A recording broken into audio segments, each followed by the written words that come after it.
অনেক আগে বিকেলে মিষ্টি পকোড়া খেতাম। যখন ইচ্ছে হতো তখনই এটা করতাম, করে করে খেতাম। আমি এভাবেই করি, আজকে শেয়ার করছি। আসসালামু আলাইকুম, সবাই কেমন আছেন?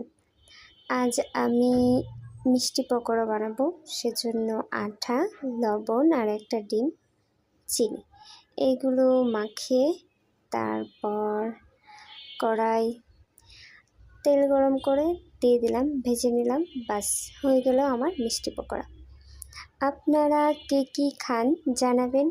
আমি চায়ের সাথে এগুলা খাই, আর মাঝে মাঝে এগুলো তৈরি করে বক্সে রেখে দিই, 2-3 দিন টানা খেতে পারি, নষ্ট হয় না।